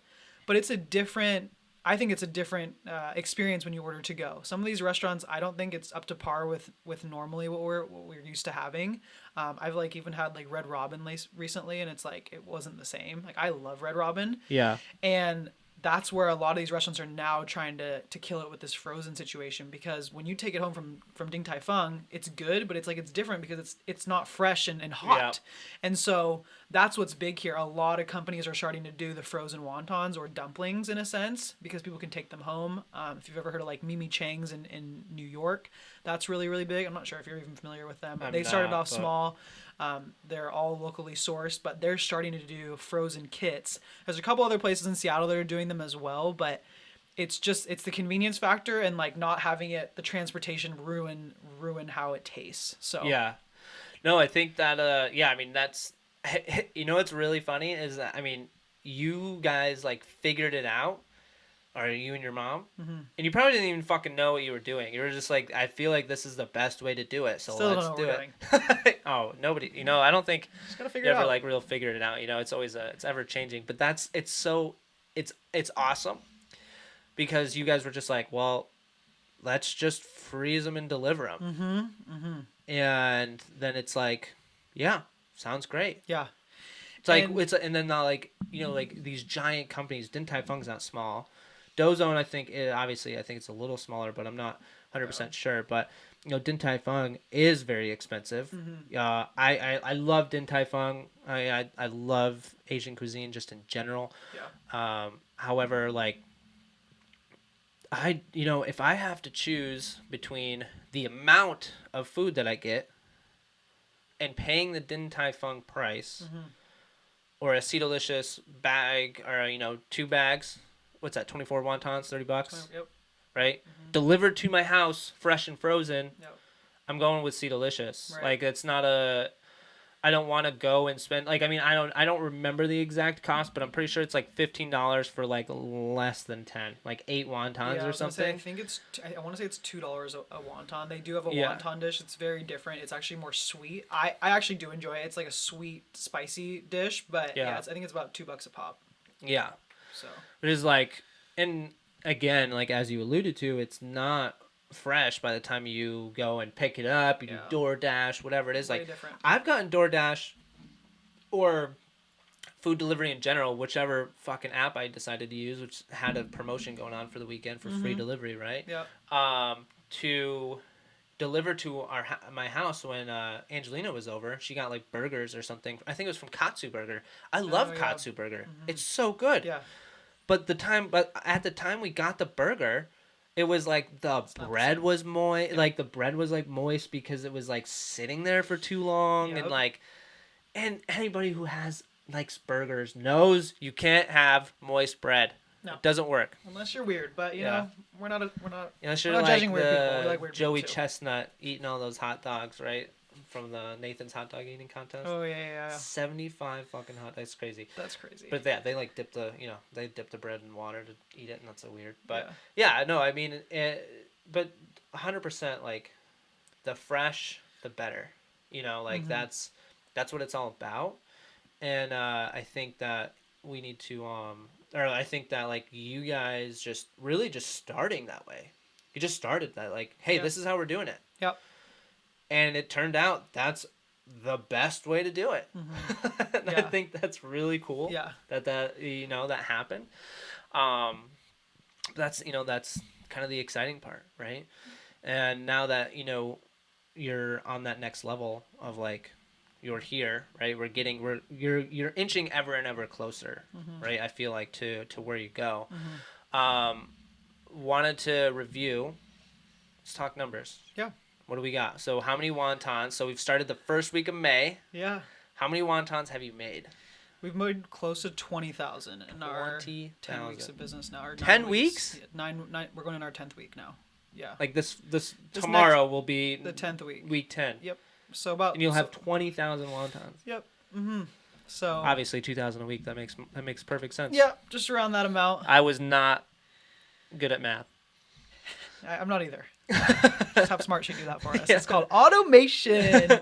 Yeah, close to 20,000 wontons. So very excited. I mean, obviously we've had some rejects here and there, which we keep to ourselves for testing purposes and stuff moving forward. But yeah, a little over 20,000 I think we're at now. So yeah, it's crazy to think about. We've made that That's many wontons. Nuts. I think about it now. Back when we used to make my them hands just hurt normally. thinking about it. It's funny. People ask if my hands cramp up, and they definitely don't. It is kind of like origami, but like they don't Asian cramp hands. up. Asian hands. So you can't say those things. It's so funny. Oh my god, dude. I mean, yeah, I can't do that. My fingers fucking cramp You up if I could. You play honestly Call of could. Duty You for could too long. learn. Nah, I'm sure I could. I mean, I definitely know that I could, like, Yeah. eventually. Just get used to it. That's a lot of folding, right? Yeah. So 20,000 wontons coming up on week 10. Yep. Right? Sold out every single week. Has there been like a record sellout time from like the time you announce? Honestly, it was the first week, just because I think there Yeah. was so much hype around it and people knew it was Yeah, coming. They were was prepping. like 3 to 5 hours or whatever. What's really exciting to me is two things that are monumental in our business. One is that I'd say about 35% of our customers right now, maybe 30 to 35% of our customers right now are returning. So that's what's exciting, is that we have a minimum order of 2 bags. Most people start off with that. They want to see what it is. They want to try it out, which is totally fine. I would do the same thing. But people are ordering like a crazy amount of bags. Exactly. And getting to my next point, so I mean that's exciting that we have returns, but my next point is we have some customers that are. My mom was like, "What are these people doing with these wontons? Like, are they having like huge dinner parties during COVID with their other? I mean, literally, like they're just inhaling them. Are they like us that are eating like 40, at a time? We have a couple big customers that I mean, every single time they order between 10 and 15 bags. So Yeah. we have one customer right now that's ordered at least, I want to say 40 bags thus far. But Yeah. what's exciting for her is that she's eating them with her family, but she's also been sharing it. So her family goes to like Lake Chelan and been to a couple places since COVID. And when they're with their immediate family, they're making huge pots of this stuff and just Yeah. sharing it with everyone. So that's what's super exciting, just to see that. And other people are gifting them too, which is really awesome. So Oh wow. yeah, You so can do that. you can do that. So like Gift me some wontons, yeah, motherfuckers. yeah, Like, what the go hell? fill out the form. So like I have friends, I mean in Austin, Miami, all these places, and they want to help support me, and I'm like, okay, unfortunately we don't ship quite yet, but Yeah. what you can do is send these to a friend. So I had a friend in LA who has parents out here in Sammamish, and she was like, "Can I just gift them?" I'm like, "Yeah, absolutely." So on our form, it says if you want to gift them to somebody, we'll text them and let them know that that you've been gifted them by a certain person, and then we deliver them to them. And then it's been exciting because people were like, "Well, this is pretty cool. Like I don't even know Yeah. what's going on, but we'll try them." So I've had a lot of people Absolutely. doing it for their parents, which is really cool. I just had someone order, and they're like, "Yeah, we want half of the wontons delivered here and the other half to our I parents." love So that idea. yeah, The gifting is like, that's amazing.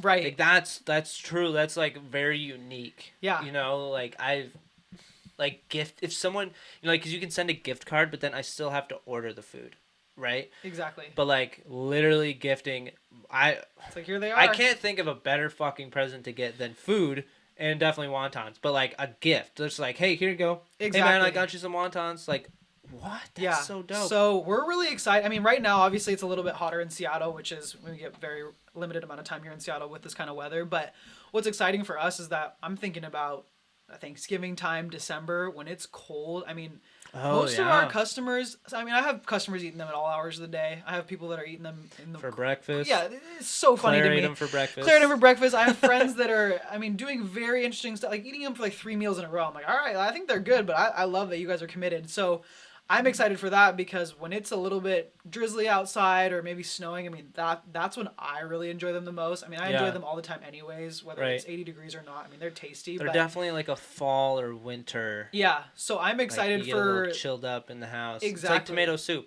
Right, right. Yeah. It's just comforting, and so I'm But way excited better. for that time of year because I'm hoping that people are just gonna be gifting this out. I mean, you think about Yeah. it, like instead of getting a blanket or something, like if someone gives me some wontons on a nice cold day, oh my gosh, I'm in. Like, Yeah, like, sign absolutely. me up. Who's gonna gift them to me? Are you so when you get to the point where like you're pumping them out a little bit faster Yeah. as you we talked about alluded to before and are you going to be doing like same day deliveries at any point? Is that like on the roadmap? Like that's something that we want to do? That's the goal. That's Yeah. the goal. I mean, realistically, yes. And then Yeah. if it's not that, we'll be in stores hopefully, so you can just go pick it up yourself. Right. So, Yeah.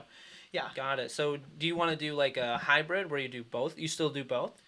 Is that something that you want to do? Potentially, yeah. Yeah. I mean, it really just depends on how the business model is going to look. Yeah. I mean, I think about this all day, every day, but there's only so much you can think about in production. I mean, I'm Yeah. sitting here and like there are so many ideas that have come my way and customers who have shared ideas with us, which is great. It gets my juices flowing. Yeah. But I sit here and I'm like, I already have other ideas for the brand and what it's going to do, and can't disclose this to the public quite yet because I'm excited and you guys will have to stay tuned. But just simple stuff I have to get done right now is Yep. obviously managing my time with folding them alone because Monday, Tuesday, after I'm done with Smartsheet, I work from 5 to 1 a.m. and I fold pretty much.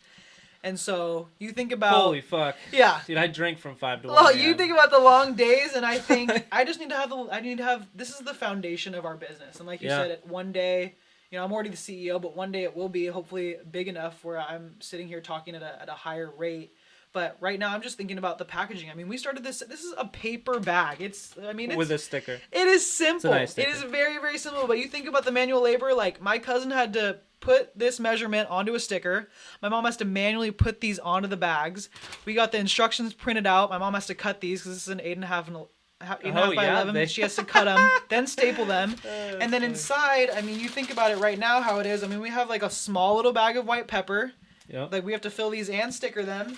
Oh, And then also the broth, it's like when we go out to deliver, this is how it's pre-packed. So then when we grab the wontons, you throw them in there in the sauce, we're ready to go. So I mean, it's manual labor right now, which is all a part of the grind. But there are so many things I want to do, Absolutely. Tony. But I just like I have to get the basics down right now. It's like Yeah. people were asking like, oh, can we get extra sauces? And people are like, you should charge more for extra sauces. And I'm like, we can't even take on another barcode right now because that transition in my process is going to be big, and I have to be able to manage it. Yeah. And so I don't want to spread myself too thin there. No, absolutely. I think when you first started, you had talked about like we want to do so right now it's pork, correct? Mm-hmm, mm-hmm. You want to do like a vegan option, like maybe a beef option as well, like, and I think that's great. However, I also, like I look at what you guys are doing, Yeah. and you guys are just selling out every week, and Yeah. it's like keeping everything the same. Like, yes, absolutely, you want to be able to reach these other audiences, Yeah. but I think at the end of the day, it's like, when you guys go to be, go into production, right? You guys are starting to do that, which is fantastic. Love Mm-hmm. that. Making more wontons, more people are going to eat them, so on and so forth, right? Mm-hmm. You then go to the point where you can make more or different types, right? Yeah. But it's like these are working. Yeah. If I make these vegan ones or vegetarian ones, it's like, yeah, you'll definitely have people ordering them For for sure. sure. It's a different audience. However, are you like how many are you gonna make? And I know you don't have that number like off the top of Yeah. your head, but that's like what I think about. It's like, okay, you don't just want these sitting around, Of course. right? You want to be folding them and then like you want them pumped out that week, Yeah. right? Maybe like 2 weeks at its latest, but Yeah. I mean I'm not sure what the life cycle is, but Yeah. I do like the way that you guys are doing. What I'm getting at is I like the way that you guys are doing things in terms of taking it one step at a time, Yeah. having a future thought of like where I want to go, Right. and like taking the correct steps to get there. Yeah. Yeah. At the end of the day. And there's been a lot of talk. I know people have reached out. They're like, they look delicious. Do you have a vegan option, vegetarian? There's talk about Yeah. that, and I can't make any promises there, but. I'm gonna start a poll. I mean, it would really have to be where we'd have to be in love with it, because you think about this. This is a recipe that's been passed down. Right. One, yeah, it's like that too. Yeah. I mean, Didn't think about that. we're taking this legacy on, and I'm not saying my grandfather or my grandmother would be offended if we made a vegan version, because it's not very common. I don't think in the Chinese area. Sure. I mean, I don't know, but we would really have to like it. And you think about it, going into vegetarian or vegan, it's like they have to boil the right way, so there might be a whole different set of instructions. There's all these things, so when it comes to that genre, like we're pumping the brakes. We're open to ideas, but again, I mean, my mom talks about ideas all the time, which is good to get the juices flowing, but taking on something else right now, you think about it, it's just like a house. Yeah. If you do a shitty job in building the foundation, your house is going to get blown away. Like, literally, that's how it's going to happen. If we take the time and effort now to use concrete to build this house, if a tornado comes by, we're not going down. And so Right. that's where I want to build the foundation. We're selling out with these pork wontons. Yeah, I have ideas, but if we can master this, Yeah. then go from 100%. there. That's how we branch out. So, I'd love to go into different genres, but it has to make sense to our audience. It has to make sense to us to be able to actually love the wontons. 'Cause Yep. this is all I grew up with. Even like I would love to do a chicken option, but I don't know if that's going to be our market. I don't know if that's going to be good enough with what we already have in place. I mean, there have to be a lot of testing that goes into it. So we're not closed. We're open minded about it, but definitely not a focus right now. And Yeah. we're just trying to establish our grounds. Yeah, no, definitely. I think that's a great way to go. Yeah. Is focus on what you know at the moment, and like you guys are already starting to branch out into like new things to help build more. Exactly. Right? Like I think the fact that you guys you're selling out before you even get to the date of order, Yeah. right? Like that's like Nike shoes, man. Like what? You Yeah. know? We're gonna have our own wonton app instead of sneaker app. It'll just Yeah. be wontons. You gotta get them as soon as they drop. Tony That's knows. funny. We sit there and click refresh, make sure everything's lined up. Absolutely, yeah. Gotta those surprise drops, right? Right. You gotta be on point for those. Yeah. No, but that's again, I like the way that you guys are going and whatnot. So, and again, just to break it down for everybody that's listening, right? So you work work 40 hours a week, 35, 40 hours a week, right? For a Smart Sheet. Mm-hmm. How many hours? So you said from 5 to 1. Is that every night or is No, that so right now how our process works is we actually get our meat on Monday. So okay? we used to get it on Sunday, but because of logistics, it's better to get it on Monday. So we get Okay. our meat on Monday. My mom and I make the meat, and then I actually fold Monday and Tuesday night. You think about it, Wonton Wednesday is right around the corner from there. So Yeah. Monday and Tuesday are really my crank out days. From So 5 to 1. usually from 5 to like 1 or 2 a.m. Yeah, so I mean that's kind of the folding time right now. So it's just it's like you talked about before. I mean, no one understands it until you've really done it. People are Yeah. like, "Oh, can you hang out after work?" And it's like, "Well, I'm still working." And they're like, "What do you mean?" And I'm like, "Well, I have another thing going on." Yeah. So, uh yeah, right now, so 5 to like 1 or 2 a.m. and then So Wednesday that's we another deliver. 8 hours Yeah, each day, huh? exactly. And then Yeah. Wednesday, Thursday, I mean, we're pretty much delivering from like 5 to 8 ish p.m. But like we have prep time before that. So I'd say I'm probably dedicating about 30 ish hours a week to it right now, at least. Yeah. There's like little times here and there where, of course, like last night I was at my friend's house and we get an order. It's like I gotta text them right away. It's not like it takes hours, but it's like I gotta go Yeah. in, find the number, save it, text them immediately, Venmo request them if they haven't already. So that's kind of like the manual labor behind it. But realistically, those are like my concrete hours of working for Setolicous throughout the week. Gotcha. Yeah. And so you mentioned so you're doing everything kind of through like Venmo or Cash App at the moment, Yeah. right? But you're working on getting a Shopify site, correct? Yeah. So it's actually it's pretty much ready to go live. We're just figuring out how we're gonna launch this thing. To be honest with you, we were gonna launch it not long ago, but now that we're getting new packaging, I want to make sure everything's right. So we've been operating through Venmo thus far, which has been easy, but now Yeah. we need to start offering credit card, which is easier for a lot of other people, and it's Absolutely. gonna manage our deliveries a little better. So I just need to be ready for it so that I'm not overwhelmed when we take on new procedures. So Yeah. um, the website will have the instructions. It'll have pictures of the actual packaging because it's funny because no one's actually seen the packaging until you get it, which is funny. Yeah. So that'll all be on there and it'll be super simple. I mean, right now, obviously, we only have one thing. People will message us on Facebook. They're like, "Can I see a menu?" And I'm like, "Yeah, the menu is our pork wonton kit, but we do free delivery in the area." So yeah, we're excited. My cousin actually Libby is helping us with the design of the website. She knows how to code and do all that stuff. She's going to school for it. She's at UW, so excited to keep that in the family as well. There But you go. she's been helping us there, and Yeah. then we actually have some friends that are mentoring us. So shout out to them as well. If you guys are familiar or like cookie dough, there's ready to eat safe cookie dough. It's available in Seattle, Washington. Yeah. It's called So Sugar and Spoon.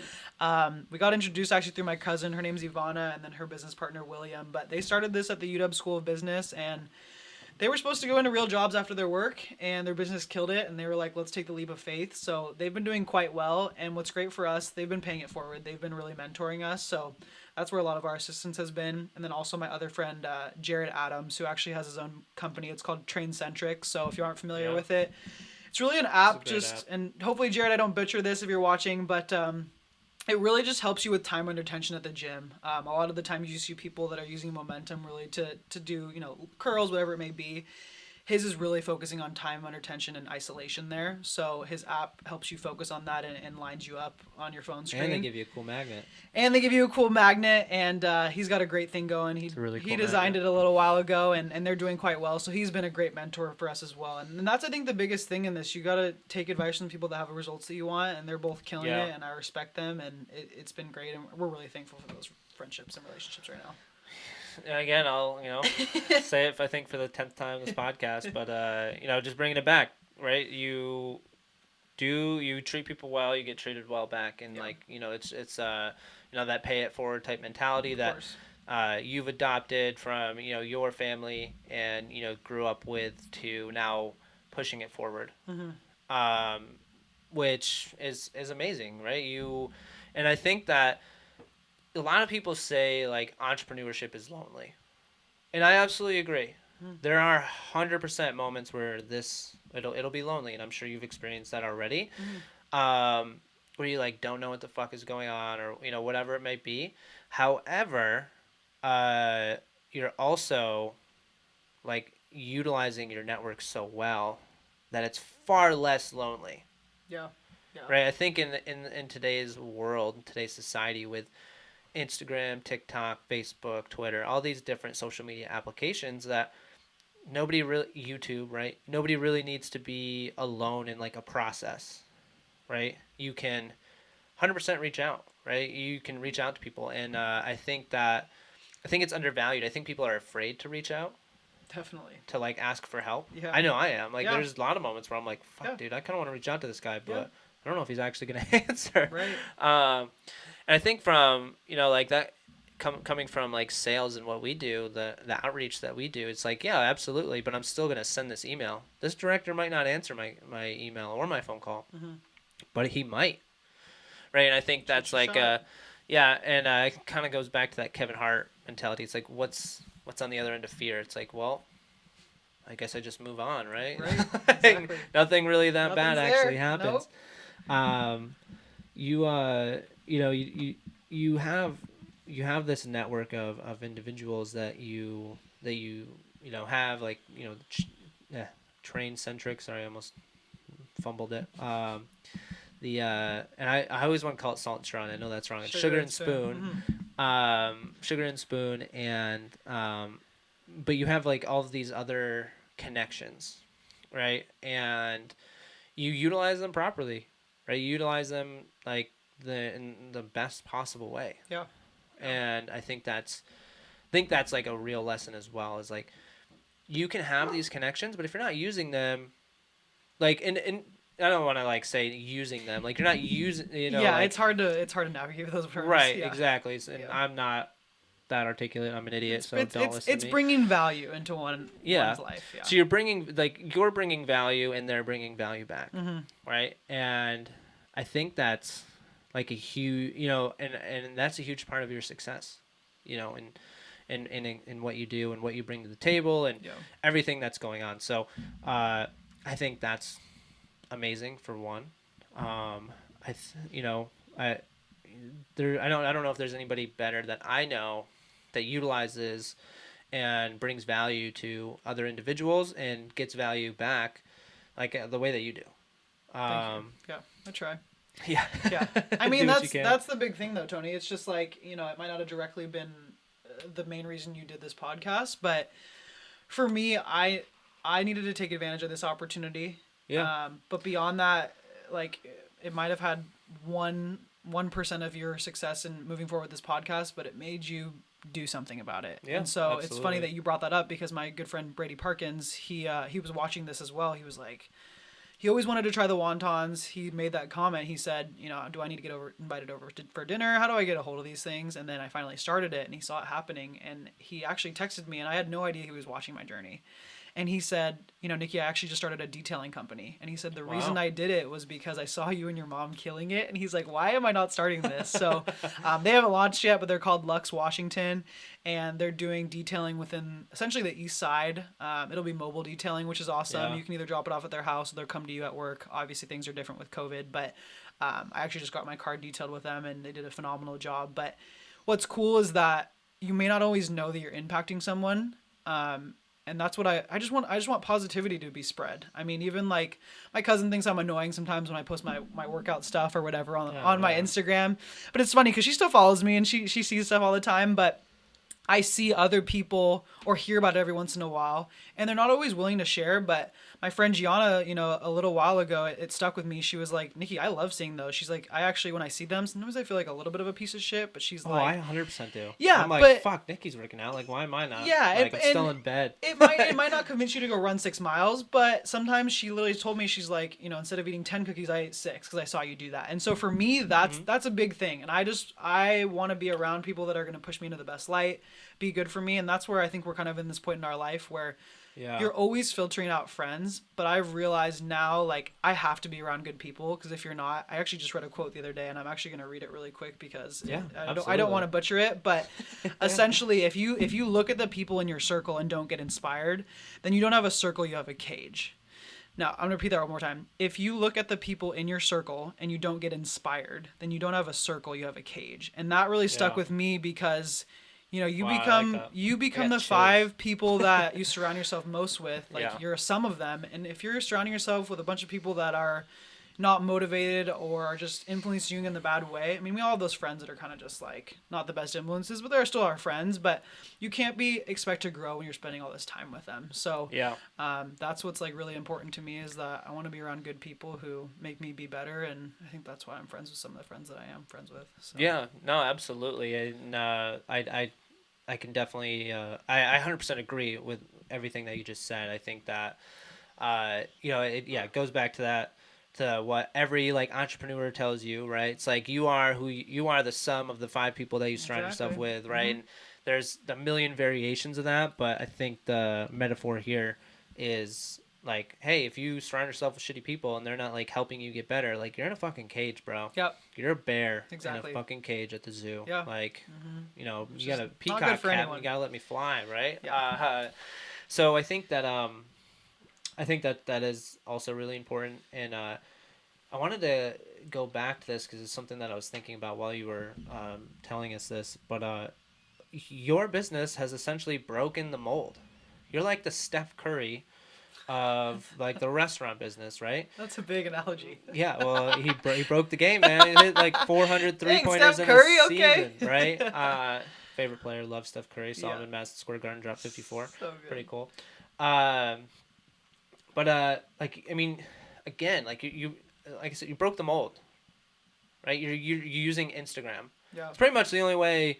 You guys are like, we're sticking with Instagram. We're gonna make a website, but right now we have Instagram. Why? Instagram. It's Yeah. free, 100%. Mm-hmm. You don't have to pay for a domain. You don't have to do this, right? Yep. But like again, 100% free. Your audience is already there, Yep. right? You just like, hey, you put up a couple posts, make an IG live story or whatever, and I tried to do one earlier.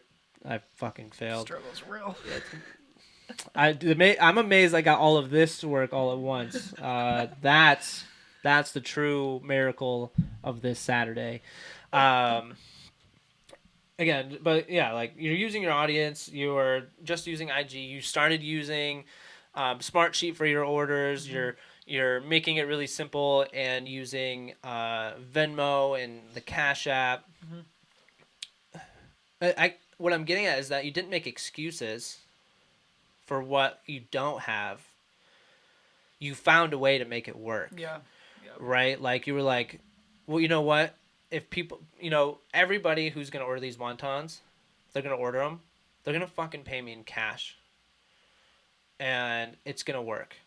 And you're just like, like probably I'm sure you had like your doubt of like, man, we don't have Stripe, we don't have like a way to like process credit cards. Mm-hmm. And it's like, you know what? Fuck it. These Yeah. guys are paying in cash, motherfuckers. Like, like I think that's like no credit card processing fee for you guys, right? So I think that's amazing, right? Yeah. That you just were like, you know what, and what, like making a website, it takes time. Mm-hmm. Obviously, it costs money as well. Of There's course. some costs there. It's Yeah. not like a lot, but it's still like something. Yeah. But then you have to make it, and you have to like put it together, right? Even with Shopify or like Squarespace, like yes, it is easier, but you still have to do it, Right. right? Whereas like you focused on like, okay, like you have an Instagram page with like 1,000 followers, or I don't know how many followers you have, to be 100% honest with you. 500 plus. Yeah, Bit. you have a lot of followers, right? Mm-hmm. And you're just like, okay, well, I'm gonna make an Instagram page because I spend all my time on Instagram, and you're 26, 27 years Yep. old, Mm-hmm. and I also spend all my time on Instagram, and I don't look it, but I'm 27 with baby face going on. But like everybody spends their time on Instagram. Yeah. Especially No now. one's going to a website to be like, like, and even if they're Googling Setolicous now, like, yeah, you do have your Google thing up and running. Mm-hmm. However, like, if you Google Setolicous, it's going to pop up with the Instagram page. Yeah. Right. Right. That's Yeah. like the first thing that comes up. Yeah. And like that in itself is just like, oh, like that's what I want to see. I want to go and look at pictures. Yeah. I don't want to, or a video or whatever, right? Like I don't want to navigate like, and we've both, you've done it, I've done it. Tried to navigate like a website, especially a restaurant website, Yeah. It's a whole different is ballgame. like the most frustrating fucking thing of all time. Yeah. because there's so many different tabs and like all this other shit, and it's like, just stop, right?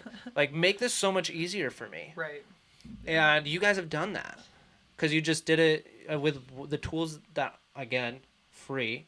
So if anybody like, what I'm getting at is that if like anybody had a question of like, oh my god, like, but you know, there's so much startup cost to running a business, and it's like, you, you're like, no, Yeah.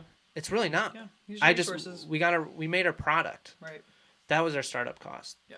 Everything else we did from like free applications and like setting up a Google page, Right. which again is free. We Very 100% simple. do that. It's very easy. Yeah. Now we struggled with it like for like 30 seconds, but we got it.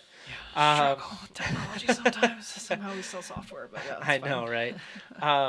But and that's what I mean by like you broke the game, and then again, I think you broke it again with the Frozen thing. Yeah. I think that's was like people, trying to get fresh food, having to wait for Door Dashers and their cars to arrive, which thank you, shout out to every single person who drives for DoorDash, Postmates, Uber Eats, and the other one that I'm forgetting. Thank you so much for delivering us food because I love it. However, what I'm getting at is that you guys are finding a way to do it, but make it 100% fresh, ready to eat Mm-hmm. in 10 minutes. Yeah. Yeah. Simple. It's it's it, it's like so simple. It's fucking mind blowing, Yeah. right? Yeah. And again, just a huge inspiration, not just to me, but to Thank you. obviously your other friend that started their detailing business, which is awesome. Yeah. If I had a car, I would hit him up. I don't. Um, but that's it's just it's a wonderful thing to see.